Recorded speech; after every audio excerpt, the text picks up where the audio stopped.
नमस्ते दोस्तों, स्वागत है आपका हमारे चैनल हिंदी कार्टून सुनो पर।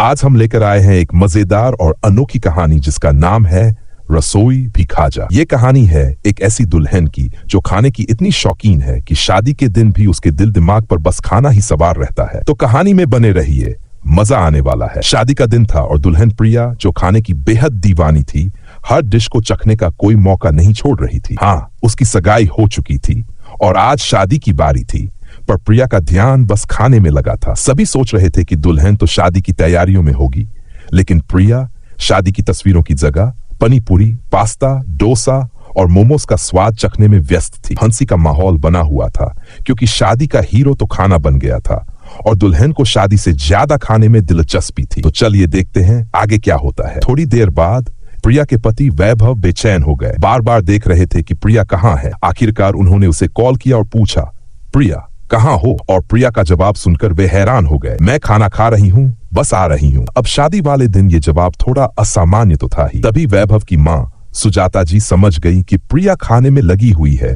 और उसे ढूंढने स्टॉल पर पहुंच गई। और जैसे ही उन्होंने देखा, उन्हें समझ नहीं आया कि हंसे या गुस्सा करे। लेकिन दोस्तों, असली मजा तो तब आता है जब प्रिया की खाने की दीवानगी और बढ़ती है। क्या प्रिया कभी शादी की रस्मों पर ध्यान देगी या नहीं, जानने के लिए बने रहिए हमारे साथ। आखिरकार शादी की रस्में पूरी हो गई और प्रिया अपनी नई जिंदगी में कदम रखने के लिए तैयार थी। जैसे ही वह अपने नए घर में जाती है, सासू माँ उससे पहली बार रसोई में कुछ पकाने के लिए कहती है। अब प्रिया खाना तो बनाना जानती थी, पर समय की पाबंदी उसका बड़ा दुश्मन था।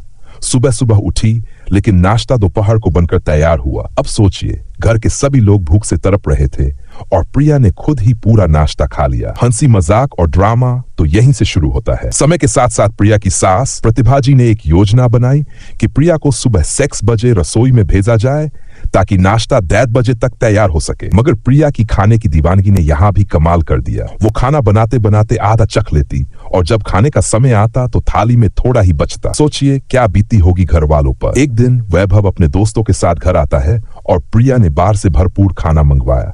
तरह तरह के पकवान, साउथ इंडियन, चाइनीज और इटालियन, सब कुछ। लेकिन प्रिया की आदत तो वही रहती है, उसने आधी रात को सब कुछ चख लिया। सुबह तक खाने का नामो निशान भी नहीं था। घर वाले जब उठे तो सोच में पड़ गए कि आखिर ये सब कब खत्म हुआ। इस पर प्रिया मुस्कुराते हुए कहती है, अरे सब टेस्ट करने के लिए ही तो खा रही थी। तो दोस्तों, ये थी कहानी रसोई भी खाजा की, जो हंसी मजाक और खाने की दीवानगी से भरपूर थी। उम्मीद है आपको ये कहानी पसंद आई होगी। तो दोस्तों, अगर आपको भी ऐसी मजेदार कहानियां पसंद हैं तो चैनल हिंदी कार्टून सुनो को जरूर सब्सक्राइब करें। और हाँ, बेल आइकॉन को दबाना मत भूलिए ताकि ऐसी मजेदार कहानियां आपसे कभी छूटे नहीं। फिर मिलते हैं एक नई कहानी के साथ।